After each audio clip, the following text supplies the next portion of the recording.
Please subscribe Tito Manny Vlog.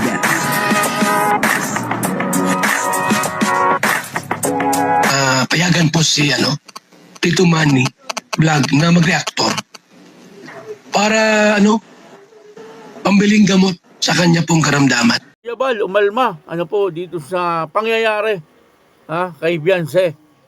Siyempre, dahil po sa pangyayaring ito ay maaaring naiyak etong si Beyonce. Kapanoorin po natin yung video at siyempre bibigyan po natin yan ng konting reaksyon. Pero bago po yan, ako muna po bumabati sa inyong lahat ng magandang umaga, magandang tanghali at magandang gabi sa inyong lahat mga kapatid.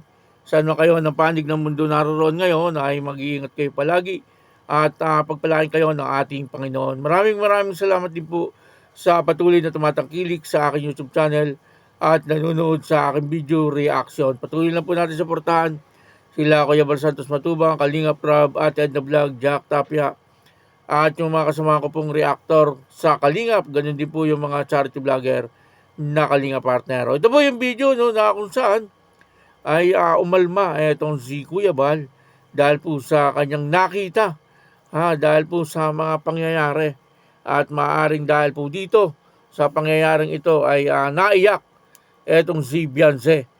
Papanoorin po natin yung video at ang kabuuan po ng video ito ay mapapanood po natin sa YouTube channel ni Bal Santos Matubang. Ayan supportahan po natin Bal Santos Matubang. Ito po yung video, panoorin po natin. Palpak yung bubong. Para mga walang alam sa pagkarpintero. Sa makikita ang halos pantay, tapos may dugtungan sa gitna. Kung ikaw po ang gagawa noon, ako wala akong alam sa karpinter Di ko alam yung mga paano gawin ng pabahay o Wala akong knowledge sa karpinter. Pero, common sense na lang po. Common sense na lang. Halos flat yung bubong. Tapos may dugtungan sa gitna. Anong tawag doon? Katangahan. Magkano ang halaga ng bubong na pinagawa po nila? Hindi basta ang pera po yung paggawa ng bubong na yan. Pasahod, pagkain, materyales. Malaking pera po talaga. Bakit po hindi minabuti yung paggawa ng bubong ni Beyonce?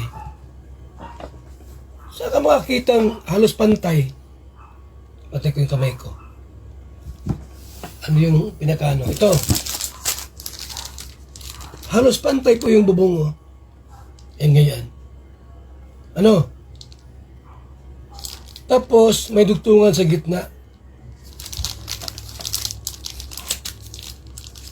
Yung tubig po hindi agad-agad bubuhos ganyan. Mag-i-stack sa gitna. Tapos, siyempre, habang tumatagal po ang panahon, titikal din konti yun Titikal yun, yung dugtungan doon. Kasi kumbaga sa nun, lagi may tubig. So ngayon, pag umuulan, yun na. Yun na po yung nangyari. Yung tubig, nasa loob na po ng bahay po, tumutulo. Dapat kung may dugtungan, ganun dapat. Ganyan po dapat Ganyan dapat. Kung may dugtungan. Ganyan lang. Kapag umulan po, diretso ang tubig tulo. Ganun. May dugtungan Ang ginawa, ganyan po. Halos ganyan po. Ganyan. Halos pantay po yung pagkagawa ng bubong. May dugtungan po yung bubong. Kaya ang nangyari po, pag umulan, sa halip na dumiretso ang buhos, tulo, na-stack sa gitna. Habang tumatagal, siyempre yung mga pako niyan, mga kung bakal, di ba? Natikal, umaangat. So yung tubig po nasa ilalim na pasok. Kaya sira yung ibang kisame. Magkano estimate budget? Pinakamahina po 120. Pinakamahina ang budget 120,000. 120,000 po ang budget. Pinakamahina po yun. Bibili ako ng ng yero na makapal. Diretsuhan na po yung yero. Walang dugtungan po, diretsuhan na po yan. Tapos itaas namin ng kaunti. Ganyan Ganyan po ang taas Ganyan po ang taas. Ang slanting. Yung medyo pag umulan, diretso sa baba yung tubig. So, bibili po ng bakal para idugtong yung itataas po namin yan. Ganun pong mangyari dyan. Kaya bungkal po lahat yung bahay ni Beyonce. Apo, no? Si Kuya Bal ay umalma, dahil po doon sa kanyang nakita sa pangyayari sa bahay ni Beyonce.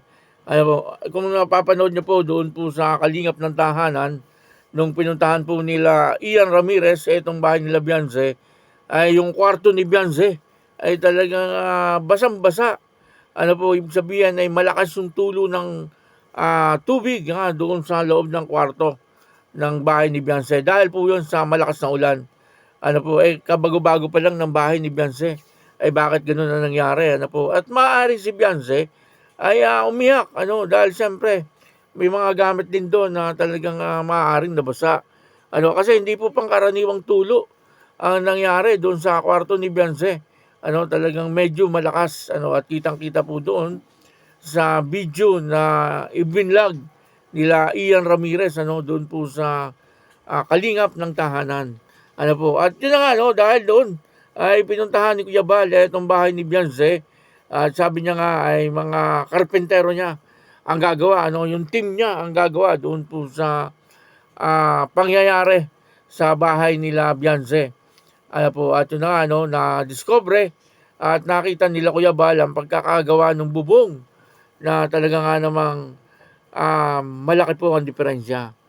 Sabi nga po ni Kuya Bal, ay kahit daw po hindi siya karpentero, ay talagang kitang-kita kung ano yung pagkakamali doon sa pagkakagawa ng bubong.